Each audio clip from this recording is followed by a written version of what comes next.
सांगायचं मित्रांनो म्हटलं तर छत्रपती शिवाजी महाराज म्हणजे काय आणि आपल्या सत्यता आणि आयुष्यामध्ये आणि आपल्या खऱ्या चाललेल्या आयुष्यामध्ये जर तुम्हाला जर यशस्वी व्हायचं असेल, आपल्याला यशाच्या रस्त्याकडे जायचं असेल, तर सर्वात महत्त्वाची गोष्ट म्हणजे काय की ज्या ठिकाणी तुम्हाला छत्रपती शिवाजी महाराजांच्या विचारांवर चालायचं. मग छत्रपती शिवाजी महाराजांचे विचार आणि छत्रपती शिवाजी महाराजांचं शिवचरित्र म्हणजे काय, काय शिकवतं आपल्याला शिवचरित्र, काय शिकवतं आपल्याला शिवचरित्र. नियोजन, ज्या ठिकाणी आता आपल्या भारत देशाने आपल्या आर्मीने पाकिस्तानवर सर्जिकल स्ट्राईक केला होता, माहिती ना? कधी सर्जिकल स्ट्राईक केला होता? 4 ते 5 वर्ष झाले या गोष्टीला. सर्जिकल स्ट्राईक झाला होता छत्रपती शिवाजी महाराजांच्या कालखंडामध्ये. पहिला सर्जिकल स्ट्राईक जर कोणी केला होता छत्रपती शिवाजी महाराजांनी. कधी? ज्या ठिकाणी आपला राज्याभिषेक झाला होता 6 जून 1674. छत्रपती शिवाजी महाराजांचा राज्याभिषेक झाला, ज्या ठिकाणी 32 मन सिंहासनाचं, ज्या ठिकाणी शिवाजी महाराज ज्या ठिकाणी सिंहासनावर विराजमान झाले आणि विराजमान झाल्यानंतर छत्रपती शिवाजी महाराजांनी बहादूरगड म्हणून गड आहे, त्या गडावर सर्जिकल स्ट्राईक हा पहिला छत्रपती शिवाजी महाराजांनी केला होता. तर त्या ठिकाणापासून ज्या ठिकाणी नौदल आज म्हणायला गेलं तर ज्या ठिकाणी आपण ज्याला नेव्ही म्हणतो, नेव्हीचे जनक, नेव्हीचे संस्थापक छत्रपती शिवाजी महाराज होय. तर ज्या ठिकाणी म्हणायला गेलं तर प्रतापगडचा तुम्हाला सर्वांना इतिहास विषय माहिती असेल. आज प्रतापगड जर काय, प्रतापगडावर काय की ज्या ठिकाणी वेळ होती मित्रांनो की ज्या ठिकाणी 16वं शतक चाललेलं होतं, 15वं शतक संपलं, 16व्या शतकाला सुरुवात झाली आणि ज्या ठिकाणी कुठेतरी जिजामाता आणि शहाजीराजेंचा विवाह झाला. जिजामाता आणि शहाजीराजेंचा विवाह झाला आणि विवाह झाल्यानंतर ज्या ठिकाणी ज्या मातोश्री आहेत त्या कुठे आल्या, पुण्यामध्ये आल्या. पुण्यामध्ये आल्यानंतर ज्या ठिकाणी आपल्या महाराष्ट्राची, आपल्या स्वराज्याची ज्या ठिकाणी परिस्थिती अशी होती की ज्या अफजल आणि ज्या ठिकाणी मुघलांचं राज्य चाललं होतं, मुघलांचं राज्य कसं चाललं की ज्या पद्धतीने अक्षरशः देवींच्या मंदिर डासली चालली होती, वेगवेगळ्या प्रकारची त्या ठिकाणी लोकांना दिवसा ढवळा त्या ठिकाणी लोकांचे रक्तरंजित ज्या ठिकाणी पराक्रम चाललेले होते. एवढी आज म्हणायला गेलं तर एकही मंदिर, एकही ज्या ठिकाणी देवाचं मंदिर नव्हतं, आता एकही मंदिर ज्या ठिकाणी व्यवस्थित राहिलेलं नव्हतं. पांडुरंग परमात्मा आणि त्या ठिकाणी श्री तुळजाभवानी माता यांच्या प्रत्येकाचे मंदिरं ढासळत चालली होती. आणि अशा परिस्थितीमध्ये ज्या ठिकाणी जिजाऊ माता शिवाजीला नवस करते, शिवाजीला प्रार्थना करते, हे जगदंबे की ज्या ठिकाणी मला असा पुत्र दे की जेणेकरून या स्वराज्य संस्थापकाची ज्या ठिकाणी स्वराज्याची निर्मिती व्हायला पाहिजे. हे चाललेले मुघलांचं राज्य, ज्या ठिकाणी मुघलांच्या राज्यामध्ये हे जे खेळ चाललेला आहे, रक्तरंधीचं जोर त्या ठिकाणी युद्ध चाललेले आहेत की ज्या ठिकाणी स्वराज्यामध्ये जनता ज्या ठिकाणी वेगवेगळ्या प्रकारचे मरण चाललेले आहेत, दिवसा डेवढ्या ज्या ठिकाणी आबरू लुटल्या जात आहेत, दिवसा डेवढ्या ज्या ठिकाणी वेगवेगळ्या प्रकारे ज्या ठिकाणी आपले मराठ्यांचं ज्या ठिकाणी कत्तली होत आहे, हे कत्तली थांबण्यासाठी एक असा पुत्र दे की जेणेकरून त्या ठिकाणी स्वराज्याची स्थापना व्हायला पाहिजे.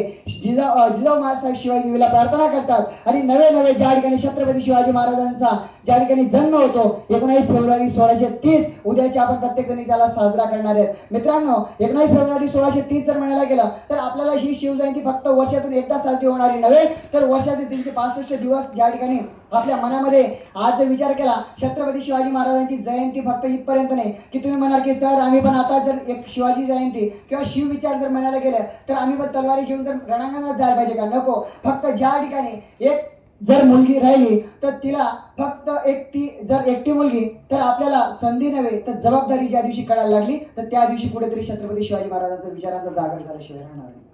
तर ज्यावेळेस आज आपण आता मागे एक जयंती साजरी केली तानाजी मालुसरे, विश्वास, निष्ठा आणि मित्रता कशाला म्हणतात त्याचं ज्वलंत उदाहरण.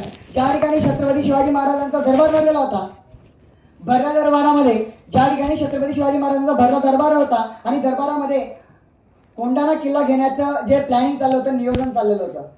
कोंढाणा किल्ला घेण्याचं नियोजन चाललेलं आणि या कोंढाणा किल्ल्याचं नियोजन चालत असताना ज्या ठिकाणी तानाजी मालुसरे त्यांच्या मुलाची पत्रिका देण्यासाठी ज्या भरल्या दरबारात येतात, भरल्या दरबारात नियोजन चाललेलं ते लग्नाचं, कोंढाणा जिंकण्याचं आणि ज्या ठिकाणी तानाजी मालुसरे येतात तर त्यांच्या मुलाचं पत्रिका देण्यासाठी. ज्यावेळेस छत्रपती शिवाजी महाराजांना तानाजी मालुसरे विचारतात की नियोजन कशाचं चाललेलं आहे तर त्यावेळेस छत्रपती शिवाजी महाराज सांगतात की आपल्याला कोंढाणा जिंकायचा आहे. तर त्यावेळेस तानाजी मालुसरे सांगतात की महाराज यावेळेस ही मोहीम आणि जी डायरेक्ट ठिकाणी कोंढाणा घेण्याची जी शक्ती आहे ती मला द्या की जेणेकरून माझं आधी लग्न कोंढाण्याचं मग माझ्या रायबाचं, हे उद्गार तानाजी मालुसरे यांच्याकडे निघतात. आणि ज्या ठिकाणी छत्रपती शिवाजी महाराज त्यांना नकार देतात, अरे तुझ्या मुलाचं लग्न आहे, मुलाचं लग्न ज्या ठिकाणी त्या ठिकाणी कार्यक्रम चाललेले आहेत, वेगवेगळ्या प्रकारचे समारंभ घरात चाललेले आहेत आणि तू जर कोंढाणा घ्यायला गेला आणि घडवणं एखादी गोष्ट जर विपरीत घडली तर त्या ठिकाणी मी तुझ्या परिवाराला उत्तर काय देणार आहे.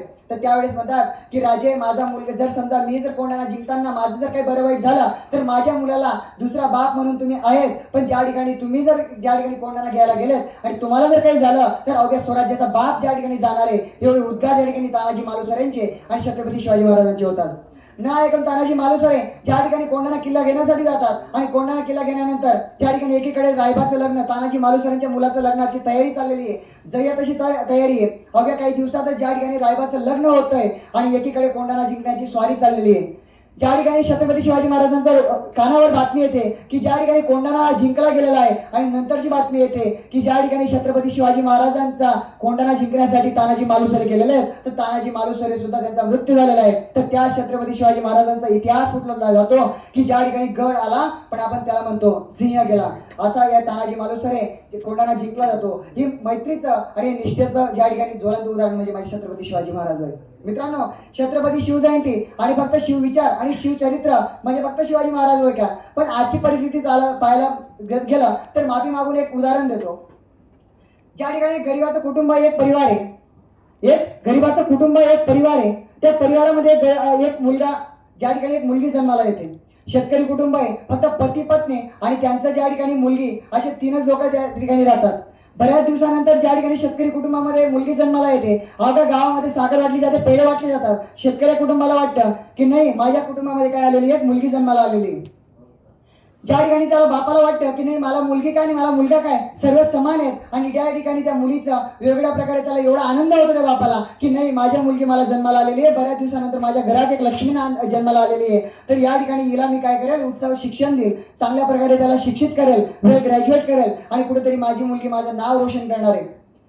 ज्या ठिकाणी कुठेतरी मुलगी आता लहानीची मोठी व्हायला लागली, 2-5 वर्षाची झाली, तर बऱ्याच ठिकाणी गावामध्ये सर्व मुली जर जिल्हा परिषद शाळेत शिकत होत्या, पण या मुलीला त्या बापाने टाकलं होतं एखाद्या इंग्लिश मिडियम सारख्या शाळेमध्ये. का तर त्या बापाला वाटत होतं की नाही माझी मुलगी चांगल्या प्रकारे शिक्षण घ्यायला पाहिजे, माझ्या मुलीने कुठेतरी चांगलं शिकायला पाहिजे, तर माझ्या मुलीने कुठेतरी एक डॉक्टर बनायला पाहिजे, कलेक्टर बनायला पाहिजे. ज्या ठिकाणी मुलगी पहिलीची दुसरी जाते, दुसरी चौथी, 5वी, 6वी, 7वी, 10वीत जाते आणि 10वीला कुठेतरी ज्या ठिकाणी मुलगी कुठेतरी ज्या ठिकाणी 10वी पास होते, 10वी चांगल्या मार्काने पास झाल्यामुळे बाबाला अत्यंत द्विगुणित आनंद होतो. त्याला वाटतं की नाही माझी मुलगी आता चांगलं शिक्षण करते, माझं कुठेतरी नाव रोशन करते आणि कुठेतरी लवकरच माझी मुलगी एखादा डॉक्टर बनेल, इंजिनियर बनेल, कलेक्टर बनेल.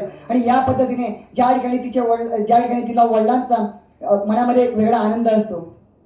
मुलीची 10वी होते, 10वीला मुलीला चांगले मार्क्स पडतात आणि मार्क्स पडल्यानंतर ज्या ठिकाणी त्या बापाला वाटतं की नाही माझ्या मुलीने आता शहराच्या ठिकाणी कॉलेजला जावं. कॉलेजला गेल्यानंतर ज्या ठिकाणी तिने एक चांगला अभ्यास करावा, चांगलं तिने वक्तृत्व करावं, चांगलं त्याने नेतृत्व करावं, असं त्या बापाच्या मनामध्ये चाललेलं आहे. ज्या ठिकाणी मुलगी 11वीला जायला लागली, सर्व गावातल्या मुली जर समजा बसने जात असतील तर बापाने हिला स्कूटी घेऊन गेली की अवघ्या उभ्या आयुष्यामध्ये ज्याने स्वतःच्यासाठी 10 रुपये रिक्षासाठी खर्च केले नाहीत, अवघ्या आयुष्यामध्ये स्वतःसाठी ज्या ठिकाणी अवघ्या आयुष्यामध्ये स्वतःसाठी स्वतः 1 रुपया खर्च केला नाही, पण त्याने त्या मुलीला एक स्कूटी घेतली की नाही माझ्या मुलीला कुठेतरी बसचे धक्के खायला नको पाहिजेत की जेणेकरून तिच्या अभ्यासामध्ये, तिच्या शिक्षणामध्ये कुठच्याही प्रकारच्या अडचणी यायला नको पाहिजे. ज्या ठिकाणी मुलीचं शिक्षण झालेलं आहे, ज्या ठिकाणी मुलगी 11वी होते, 11वीची 12वी होते, 12वीला मुलगी चांगल्या मार्काने पास होते, बापाला वाटतं की नाही आता माझ्या मुलीला कुठेतरी आपण चांगल्या कॉलेजला ऍडमिशन घेऊ, चांगलं इंजिनिअरिंग कॉलेज असेल, चांगलं डॉक्टर असेल, चांगलं मेडिकल असेल, या पद्धतीने तिचं शिक्षण चाललेलं आहे, तिचं शिक्षण पुढे चालू होतं. आणि ज्या ठिकाणी मुलगी 18, 20, 22 वर्षाची होते तर प्रत्येक बापाला एक तिची काळजी असते, तर ती म्हणजे तिच्या लग्नाची. वाटतं की आता माझ्या मुलीचं कुठेतरी चांगलं शिक्षण होतंय, चांगलं शिक्षण झालेलं आहे, आता फक्त मला एकच इच्छा आहे की माझ्या मुलीला चांगलं कुठेतरी एखादं घर मिळावं आणि त्या घरामध्ये ज्या ठिकाणी मी माझ्या मुलगीला देईल की जेणेकरून माझ्या आयुष्यातलं सर्वात मोठं जे टेन्शन आहे किंवा माझ्या मुलीला जर चांगलं घर मिळालं तर मी माझं उरलेलं आयुष्य मी माझ्या पद्धतीने जगेल. ज्या ठिकाणी बापाला वाटतं की एकी साईडला मुलीचं शिक्षण होतं, एकी साईडला मुलीचा आता मुलगा पाहण्यासाठी सुरुवात होते, ज्या ठिकाणी वाटतंय की एखादं चांगलं घर मिळालं, एखादं चांगलं घर मिळेल, जर चांगलं घर मिळवण्यासाठी मी माझं स्वतःचं असलेलं घर विकेल, दार विकेल, शेती विकेल, पण बापाला फक्त वाटतं की माझ्या मुलीसाठी फक्त एक चांगलं स्थळ मिळावं. ज्या ठिकाणी स्थळाला शोधण्याची सुरुवात होते, स्थळ मिळतं आणि ज्या ठिकाणी मुलीचा साखरपुडा होतो, साखरपुड्याला झाल्यानंतर बापाला वाटतं की आता लवकरच माझ्या मुलीची विदाई होणार आहे, ज्या ठिकाणी माझी मुलगी आता सासरी जाणार आहे. आणि जर तुम्हाला आम्हाला प्रत्येकाला माहिती आहे की जर फक्त जे वडील असतात, वडिलांचं आणि मुलीचं सर्वात जास्त जमतं, वडिलांचं आणि मुलीचं सर्वात जास्त जमतं. आणि आपलं ऐशी ना, ज्या ठिकाणी मुलीचं आणि वडिलांचं एक चांगलं प्रेमाचं नातं राहतं, ज्या ठिकाणी त्याला वाटतं बापाला की आता लवकरच माझ्या मुलीचं लग्न जमेल, माझ्या मुलीचं लग्नाचा दिवस जवळ जवळ येईल आणि माझी मुलगी आता कुठेतरी सासरी जाणार आहे. ज्या ठिकाणी घरात आणल्यानंतर ज्या ठिकाणी घरात बापाचा पाय ठेवला ज्या ठिकाणी पाण्याचा ग्लास जो येत होता तो आता येणार नाही, कारण की माझी मुलगी आता कुठे जाणार आहे, सासरला जाणार आहे. ज्या ठिकाणी त्याला बापाला वाटत होतं की अवघ्या माझ्या एक तळाच्या फोडाप्रमाणे जपलं, अवघ्या तिला ज्या ठिकाणी एखाद्या काचेच्या भांड्याप्रमाणे जपलं आणि काही दिवसात काही वेळात काही क्षणात माझी मुलगी आता कुठे जाणार आहे, सासरीला जाणार आहे. तर त्या ठिकाणी बाप एक चिंतेमध्ये असतो की नाही, त्याला वाटतं की जाऊ दे पण माझ्या मुलीला चांगलं स्थळ मिळतंय, चांगले घर मिळतंय, तर जी त्या ठिकाणी तिचं आयुष्य जे सुख शांती आणि समाधानाचं जाणार आहे. ज्या ठिकाणी लग्नाचा दिवस जवळ येत असतो, लग्नाचा दिवस जवळ आल्यानंतर ज्या ठिकाणी लग्नाची जय्यत तयारी चालते, मेहंदीचा कार्यक्रम आटोपतो, दुसऱ्या दिवशी हळदीचा कार्यक्रम, ज्या ठिकाणी प्रत्येक ठिकाणी आता बँड चाललेला आहे, ज्या ठिकाणी प्रत्येक ठिकाणी आवाज चाललेला आहे आणि त्याच ठिकाणी फक्त बापाला वाटतं की आता उद्या माझ्या मुलीची टाळी लागेल, उद्या माझ्या मुलीचं कन्यादान होईल आणि माझी मुलगी कुठेतरी आता सासरी जाणार आहे. आता ज्या ठिकाणी म्हणायला गेलं मित्रांनो, एक जर समजा तुमच्या घरामध्ये कितीही मोठा जर लग्नाचा कार्यक्रम राहिला किंवा तुम्ही एखाद्या लग्नामध्ये जा, लग्नामध्ये सर्व पाहुणे रावळे जेवतात, सर्व गावाचे गावकरी जेवतात, फक्त एक माणूस भुका असतो लग्नामध्ये, तो म्हणजे एका मुलीचा किंवा एखाद्या मुलाचा बाप असतो. का तर त्याला वाटतं की समजा मी जर भुका राहिलो चालेल, पण माझ्या लग्नात आलेला एकही व्यक्ती एकही पाहुणा तो ज्या ठिकाणी भुक्याला जायला नको पाहिजे. जर समजा त्या लग्नामध्ये एखाद्या गोष्टीची कमी पडली तर त्या ठिकाणी माझ्या मुलीला पुढे त्रास होईल. त्या बापाच्या मनात एकच गोष्ट चाललेली की नाही, ज्या ठिकाणी आता फक्त मला एखादा माझ्या मुलीला चांगलं घर मिळालेलं आहे, ज्या ठिकाणी आता तिचा हळदीचा कार्यक्रम, मुलीला हळद लागते, रात्री वेगवेगळ्या प्रकारचे बँड वाजतात, बँड रात्री ज्या ठिकाणी नाचगाणे होतात, दुसऱ्या दिवशी उजाडतो. दुसऱ्या दिवशी ज्या ठिकाणी एका साईडला लग्न मंडपाची तयारी चाललेली आहे, ज्या ठिकाणी एक साईडला लग्नाचा ज्या ठिकाणी तयारी चाललेली आहे आणि त्या लग्नाच्या तयारीमध्ये बापाला वाटतं की आता काही क्षणातच ज्या ठिकाणी आता माझ्या मुलीचं कन्यादान होईल आणि कन्यादान झाल्यानंतर ज्या ठिकाणी माझी मुलगी सासरी जाणार आहे. पण घरात न घडत ज्या ठिकाणी मुलगा ज्या ठिकाणी येतात, नववधू धर्म मंडपात येतो आणि मंडपात आल्यानंतर ज्या ठिकाणी ब्राह्मण बाबा सांगतात की आता मुलीला बोलवा, ज्या ठिकाणी बापाला वाटतं की आता काही क्षणात माझी मुलगी येईल, माझ्या मुलीचं कन्यादान होईल आणि कन्यादान झाल्यानंतर ज्या ठिकाणी माझी मुलगी कायमची सासरी जाणार आहे. अरे ज्या ठिकाणी माझ्या मुलीने आतापर्यंत मला कुठल्याही गोष्टीची कमी पडू दिली नाही, ज्या ठिकाणी मी आजारी असताना मला ज्या ठिकाणी बळजबरीने काहीतरी खायला दिलं, काही खाऊ घातलं, ज्या ठिकाणी मी घरात आल्या ना आल्या तिचा एका ग्लासच्या पाण्यामुळे ज्या ठिकाणी ते माझा अवघा थकवा जात होता, अशी मुलगी आता काही क्षणात ज्या ठिकाणी कुठेतरी सासरी जाणार आहे. आता त्या बाबाला वाटतंय की ज्या ठिकाणी ब्राह्मण बुवा सांगतात की ज्या ठिकाणी एका साईडला नवरदेव आलेला आहे आणि कुठेतरी त्या मुलगीला बोलवा. मुलीला बोलवण्यासाठी ज्या ठिकाणी वरती जातात, वरती गेल्यानंतर ज्या ठिकाणी मुलगी आता काही क्षणात येणार आहे, काही क्षणात मुलीचं कन्यादान होणार आहे आणि त्या बाबाच्या कानावर पडतं की ज्या ठिकाणी जे मुलगीचं काही थोड्या वेळात कन्यादान होणार होतं तर ती मुलगी घरात नाहीये, ज्या ठिकाणी घरातून ती निघून गेलेली आहे. आणि विचार करा की ज्या ठिकाणी ज्या बापाने तिला अवघ्या आयुष्याच्या फोडाप्रमाणे हाताच्या फोडाप्रमाणे वागलं आणि जर ऐन वेळेवर त्या बापाला जर असा शब्द कानावर पडत असेल, अरे ज्या ठिकाणी लोकांच्या लग्नामध्ये 10-20 हजाराचा बँड आणि 50 हजाराचा बँड लावलेला होता, एवढंच नव्हे, ज्या ठिकाणी दुसऱ्या दिवशी पोलीस स्टेशनला बोलवलं जातं आणि पोलीस स्टेशनला ते पोलीस दादा त्या बापाला विचारतात की दादा ही मुलगी तुमचीच का? तर त्यावेळेस तो बाप त्या पोलिसांना सांगतो की दादा हो ना, हीच माझी मुलगी. तर तो बाप त्या मुलीला सांगतो बेटा चल ना घरी, आपण त्या ज्या ठिकाणी राहिलेला लग्नाचा कार्यक्रम पूर्ण करू. अरे मी तुला लागणाऱ्या सगळ्या काही गोष्टी देतो, तुला नवीन कपडे देतो, तुला नवीन गोष्टी देतो. आणि त्याच ठिकाणी परत ते पोलीस दादा त्या मुलीला विचारतात की हा समोरचा ज्या ठिकाणी खराब कपड्यांवर एखादा तो बाप त्या पोलीस स्टेशनला आलेला असतो आणि ते पोलीस त्या मुलीला विचारतात की हाच का तुझा बाप, तू यांना ओळखते का? तर त्यावेळेस मुलीचे उत्तर ज्या ठिकाणी असतात की या भिकारड्याला मी ओळखत नाही. अरे जो या मुलीला राजकुमारी बनवण्यासाठी जर स्वतः भिकारी बनत असेल आणि जर समजा त्या ठिकाणी जर तिला एखादं उदाहरण असं ऐकायला मिळत असेल तर कोणत्या बापाला वाटेल की आपल्या पोटी अशी मुलगी जन्माला यायला पाहिजे. ज्यामध्ये जर आज म्हणायला गेलं तर 10 मध्ये एक उदाहरण आपल्याला प्रत्येक ठिकाणी ऐकायला मिळतंय.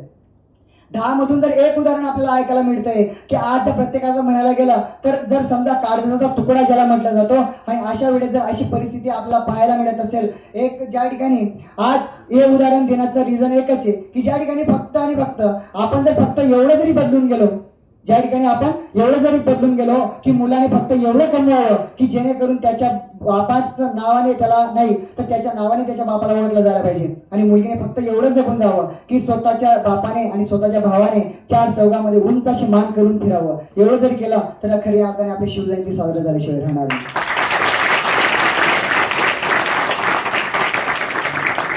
मित्रांनो, ज्या ठिकाणी शिवविचार शिवजयंती तुमच्या समोर शिवव्याख्यान पूर्ण ज्या ठिकाणी शिवचरित्राप्रमाणे मांडलं असतं, पण पूर्ण आज म्हणायला गेलं तर शिवजयंतीचं पूर्ण जे शिवचरित्र आहे ते मांडण्यापेक्षा आजची परिस्थिती काय चाललेली आहे ते आपल्याला महत्वाची आहे.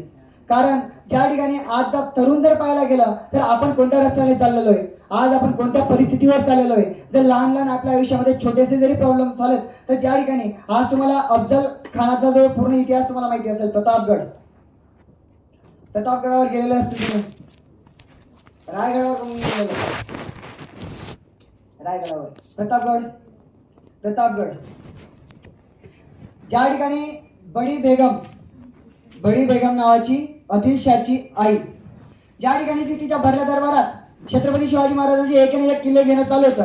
छत्रपती शिवाजी महाराजांचे वडील शहाजीराजे भोसले काय करत होते की ज्या ठिकाणी मुघलांच्या दरबारात शहाजीराजे भोसले मुघलांच्या दरबारात एकी साईडला कामाला आणि एकी साईडला छत्रपती शिवाजी महाराज एकाने एक गड किल्ले गडकोट ज्या ठिकाणी जिंकतायत. आणि ही गोष्ट काही ज्या ठिकाणी आदिलशहाला, अफजल खानाला आणि औरंगजेबाला खपत नव्हती, त्यामुळे आदिलशाची आई बडी बेगम साहेब जिला म्हटलं जातं, ती त्या ठिकाणी तिच्या दरबारामध्ये भरल्या दरबारामध्ये घोषणा करते, ऐसा कोई भी नहीं की जो शिवा को जिंदा या मुर्दा पकड के लेके आ सके.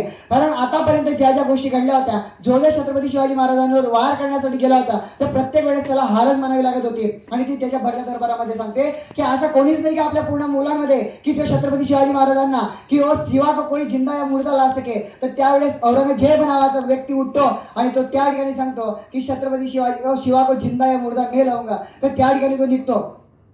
ज्या ठिकाणी छत्रपती शिवाजी महाराजांना घेण्यासाठी, जिवंत आणि मुर्दा घेण्यासाठी ज्या ठिकाणी तो निघतो आणि निघाल्यानंतर कुठेतरी ज्या ठिकाणी रस्त्यात ज्या ज्या मंदिरात होते, रस्त्यामध्ये ज्या ज्या गायी येत होत्या, रस्त्यामध्ये ज्या ज्या गोष्टी येत होत्या, त्या प्रत्येकाचं बेभानपर्यंत तुफान करत होता. मंदिराच्या मंदिराला अडचणत होता. त्याला माहिती होतं छत्रपती शिवाजी महाराज म्हटला तर देवींवर, देवतांवर आणि त्याच्या जनतेवर प्रेम करणार आहे. जर समजा त्याने मंदिरांवर वार केले, जर त्याने जनतेवर वार केले तर शिवाजी महाराज आज जो तो रस्त्यावर समोर येईल आणि उभ्या प्राणांगणात ज्या ठिकाणी युद्ध होईल आणि तो त्याला घेऊन जाईल. पण शिवाजी महाराजांना सुद्धा माहिती होतं की याच्यासोबत जर लढणं, याच्यासोबत उघड्या मैदानावर लढाई करणं म्हणजे आपल्या स्वतःचे हार मानणं आहे. तर एवढा सुद्धा इतिहास छत्रपती शिवाजी महाराजांना माहिती होता. मंदिराच्या मंदिर आसवडत चाललेली आहे. तुळजापूरच्या तुळजाभवानीवर घाव घातले जात आहेत, पंढरपुराच्या विठुरायावर घाव घातले जात आहेत, ज्या ठिकाणी उभ्या कत्तली केले जात आहेत, ज्या ठिकाणी वेगवेगळ्या प्रकारचे, ज्या ठिकाणी छत्रपती शिवाजी महाराजांच्या काळखंडामध्ये ज्या ठिकाणी रस्त्यावर येणाऱ्या मुले आणि महिलांची छेड काढली जाते, ज्या ठिकाणी मंदिराच्या मंदिर आसवडत चाललेले आहेत, रस्त्यामध्ये जो येईल त्याला कापला जातोय, अशी परिस्थिती घडत असताना ज्या ठिकाणी हा पुढे जातोय त्याला एकच की शिवाजी महाराज उभ्या प्रांगणात येईल आणि याला कुठेतरी जिवंत किंवा मृत्यू त्याला घेतला जाईल आणि त्याला आदिलशाहीच्या दरबारामध्ये ज्या ठिकाणी प्रस्थान केलं जाईल. पण शिवाजी महाराज काही यायला तयार नाहीत. शिवाजी महाराजांनी अफजल खानाकडे पत्र पाठवलं की जर शिवाजी महाराजांना त्याची भेट करायची असेल तर प्रतापगडावर त्याला भेट करायची. शिवाजी महाराजांना माहिती होतं की उघड्या मैदानावर जर गेला तर उघड्या मैदानावर अफजल खानासोबत, कारण की एवढं लाखोंचं सैन्य आणि त्याच्यासोबत उघड्या मैदानावर युद्ध करणं त्याला शक्य नव्हतं. अशाच ठिकाणी प्रतापगडावर त्याला भेटण्यासाठी बोलवलं जातं, उघड्या मैदानावर भेटण्यासाठी बोलवलं जातं. आज जर म्हणायला गेलं प्रतापगड जर म्हटलं तर सह्याद्रीचा कुशीत, सह्याद्री जर म्हटली, सह्याद्रीची पर्वत रांग जर म्हटली तर त्या ठिकाणी फक्त आणि फक्त दोनच वाघ फिरू शकतात. एक म्हणजे जंगलाचा वाघ आणि दुसरे म्हणजे मराठे. तिसऱ्याचं त्या ठिकाणी गरज नाही, तिसऱ्याची त्या ठिकाणी ताकद किंवा शक्ती नाही. आज म्हणायला गेलं प्रतापगड जर म्हटला तर पूर्ण सह्याद्रीच्या कृषीमध्ये वसलेला आणि हा असा प्रतापगड आहे. प्रतापगडाशी जर यायचं म्हटलं तर लाखोंची सैन्य तिथपर्यंत येऊ शकत नाही. ही विचारधारा आणि ही विचारसरणी छत्रपती शिवाजी महाराजांची. तर त्याला प्रतापगडाशी बोलवलं जातं. शिवाजी महाराजांना त्याला माहिती होतं की जर प्रतापगडाशी याला बोलवलं तर याचं लाखोंचं सैन्य येतात हे हजारांवर होईल. जर समजा दुसऱ्यांचं कमी, जर आपलं वाढवता येत नसेल तर दुसऱ्यांचं कमी करा. ज्या ठिकाणी राजनीती ही छत्रपती शिवाजी महाराजांची. ज्या ठिकाणी अफजल खानाला प्रतापगडावर बोलवलं जातं, प्रतापगडावर येण्यासाठी वेगवेगळ्या प्रकारचे त्यांनी कट रचले जात होते. छत्रपती शिवाजी महाराजांना मारण्यासाठी अफजल खान आलेला नव्हता, तर अफजल खानाला मारण्यासाठी शिवाजी महाराजांनी बनवलेला हा एक नियोजन होतं की आज अफजल खानाला वाटत होतं की तो शिवाजी महाराजांना घेण्यासाठी जात होता, पण कुठेतरी मृत्यूच्या मुखात फक्त स्वतःहून अफजल खान छत्रपती शिवाजी महाराजांच्या ज्या ठिकाणी कुशीत जात होता, ज्या ठिकाणी दिवसेंदिवस ढासळत चाललेले आहेत, ज्या ठिकाणी आज पाहता 8 नोव्हेंबर 1659चा दिवस सुरू झाला. 8ची 9 तारीख येते, 9ची 10 येते आणि ज्या ठिकाणी छत्रपती शिवाजी महाराजांनी पूर्ण नियोजन आखलं जातं कोणाला, अफजल खानाला मारण्यासाठी. अफजल खानाला मारायचं म्हटलं तर त्या ठिकाणी भला मोठा माणूस आहे की ज्या ठिकाणी शिवाजी महाराजांना जर म्हटलं तर आता शिवाजी महाराज म्हटले तर 5-6 फूट उंचीचे आणि अफजल खान म्हटला तर एक 7 ते 8 फूट उंचीचा. एवढा मोठा धिप्पाळ माणसाला जर मारायचं असेल तर त्याला नियोजनाशिवाय पर्याय नाही. ज्या ठिकाणी प्रतापगडाच्या पायथ्याशी जोगिंत भेटण्याचं नियोजन ठरतं आणि नियोजन ठरल्यानंतर ज्या ठिकाणी ठरवलं जातं शिवाजी महाराजांसोबत फक्त 10 मावडे आणि अफजल खानासोबत फक्त 10 मावडे या दोघींनी सोबत यायचं आणि छत्रपती शिवाजी महाराजांची भेट घ्यायची.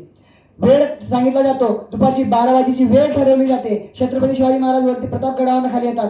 ज्या ठिकाणी अफजल खान खालून प्रतापगडाच्या मधल्या पायथ्याशी येतो, दोघींचा भेटीचा वेळ ठरवला जातो, दोघींचं वेळेचं ठिकाण ठरवलं जातं आणि दोघी एकमेकांना भेटण्यासाठी उत्सुक असतात. अफजल खानाला वाटतंय की आता थोड्या वेळातच ज्या ठिकाणी मी आता त्याला वाटतंय की आता शिवाजी महाराजांनी मी भेटणार आहे, शिवाजी महाराजांना मी आता मारणार आहे आणि ज्या ठिकाणी पूर्ण आदिलशाहीमध्ये, ज्या ठिकाणी पूर्ण मुघल दरबारामध्ये माझं कुठेतरी नाव होणार आहे. कारण आतापर्यंत सर्व राज्ये, आतापर्यंत सर्व बादशाह कुठल्या तरी खाली हाताने गेले होते, पण मी आता थोड्या वेळात छत्रपती शिवाजी महाराजांना मारणार आहे आणि मारल्यानंतर ज्या ठिकाणी आदिलशाहीमध्ये मी आता मोठा सरदार होणार आहे. ज्या ठिकाणी वेळ ठरवला जातो, दुपारी 12ची वेळ ठरवली जाते. 12चे 2 वाजतात. 2 वाजल्यानंतर छत्रपती शिवाजी महाराजांनी आणि अफजल खान एकमेकांच्या समोर येतात आणि समोर आल्यानंतर ज्या ठिकाणी वेळ होते, ज्या ठिकाणी छत्रपती शिवाजी महाराज आणि अफजल खान एकमेकांच्या समोर आहेत आणि अफजल खान ज्या ठिकाणी दोघे हात पसरवतो आणि त्या ठिकाणी छत्रपती शिवाजी महाराजांना म्हणतो की आव शिवाजी आव. ज्या ठिकाणी समोर एकमेकांच्या समोर येतात, समोर आल्यानंतर ज्या ठिकाणी दगा असा काय केला जातो की छत्रपती शिवाजी महाराज आणि दोघे एकमेकांच्या मिठीत होतात आणि मिठीत आल्यानंतर ज्या ठिकाणी अफजल खान छत्रपती शिवाजी महाराजांना वाकून मारणारच, तर त्याच वेळेस छत्रपती शिवाजी महाराज ज्या ठिकाणी वाघनखांनी त्याचा पूर्ण पुतळा बाहेर काढतो आणि वेळ होते 10 नोव्हेंबर 1659 प्रतापगडावर छत्रपती शिवाजी महाराजांनी अफजल खानाला फाडलेला. ज्या ठिकाणी सर्वांना तुम्हाला इतिहास माहिती आहे आणि ज्या ठिकाणी छत्रपती शिवाजी महाराजांसोबत ज्या ठिकाणी आपला जीवा महाला आणि अफजल खानासोबत होता सय्यद बंडा. सय्यद बंडाचा ज्या ठिकाणी एखादा पट्टा चालणार आणि शिवाजी महाराजांची ज्या ठिकाणी मान उडवली जाणार, तेवढ्यामध्ये ज्या ठिकाणी आपला शिवा महाला ज्या ठिकाणी पट्ट्याचा सय्यद बंडाचा पूर्ण हात कापतो आणि तुम्हाला प्रत्येकाला इतिहास माहिती आहे की होता जीवा म्हणून वाचला शिवा, असा छत्रपती शिवाजी महाराजांचा इतिहास. पाहायला गेलं तर छत्रपती शिवाजी महाराजांचा इतिहास जर पाहायला गेला की ज्या ठिकाणी छत्रपती आज जर म्हणायला गेलं, एकी साईडला एखादं भाषण चाललेलं आहे, एकी साईडला एखादा स्पीच चाललेलं आहे आणि एका साईडला छत्रपती शिवाजी महाराजांचं भाषण आणि व्याख्यान चाललेलं आहे. ज्या ठिकाणी छत्रपती शिवाजी महाराजांचे शब्द कानावर पडल्या पडल्या आपल्या अंगात रक्त सडसडतं. हे विचार म्हणजे माझ्या छत्रपती शिवाजी महाराजांचा विचार होय. आणि ज्या ठिकाणी नवीन आज जर म्हणायला गेलं तर ज्या कॉलेजमध्ये मी तुम्हाला मगाशी स्टार्टिंगलाच बोललो की बऱ्याच ठिकाणी व्याख्यान करताना, बऱ्याच ठिकाणी स्पीच करताना काय वाटत नाही की स्टार्टिंगला तुम्हाला कळलं असेल, जी सुरुवात करत असताना शब्द येत नव्हते. कारण विषय असा असतो की भीती वेगळी भाग झाला आणि रिस्पेक्ट वेगळी भाग झाली. समोर पाहायला गेलं सर्व गुरु बसलेले होते. आज 2016ला ज्यावेळेस आपल्या पॉलिटेक्निकची सुरुवात होती, 2016लाच झाली होती वाटतं, 2016च्या पहिल्या बॅचमध्ये मी इलेक्ट्रिकल डिप्लोमाला होतो याच कॉलेजला. आणि ज्यांनी आपल्याला शिकवलं आणि त्यांच्या समोर जर आपण बोलायचं तर ते कुठेतरी मनात भीती असते, एक रिस्पेक्ट असते, भीती म्हणण्यापेक्षा रिस्पेक्ट असते की ज्या गुरूंनी आपल्याला बोलायला किंवा त्या लायकीचं बनवलं आणि त्यांच्या समोर आपण व्याख्यान किंवा एखादं स्पीच करावं ते पॉसिबल नाही. सरांच्या नंतर एकदम कंटिन्यू व्यवस्थित शब्द चालले. म्हणजे सांगायचं एक वेगळं, कारण ज्यावेळेस काल विशाल महाजन सरांचा फोन आला की व्याख्यान करायचं, मला वाटतं 3रा कार्यक्रम येतो माझा. पहिल्या कार्यक्रमाला असतील तुम्ही, तुमच्यापैकी कोणी असतील? 3रा नाही, मागच्याच वर्षी 2 कार्यक्रम आणि त्याच्या मागची वर्षी 2 कार्यक्रम. अच्छा, फर्स्ट इयरचे. हा 5वा कार्यक्रम आहे. प्रत्येक वेळेस माझं मोटिवेशनल राहायचं. यावेळेस आपण शिवचरित्र बघितलं. तर मित्रांनो, सांगायचं जर म्हटलं तर आता फक्त आता ज्या ठिकाणी आज फर्स्ट इयर बीटेकचे ना डिप्लोमा, आज जे युग चाललेलं आहे ते कॉम्पिटिशनचं आहे. इतकं कॉम्पिटिशनचं चाललेलं आहे की दर मिनिटाला अपडेट येते.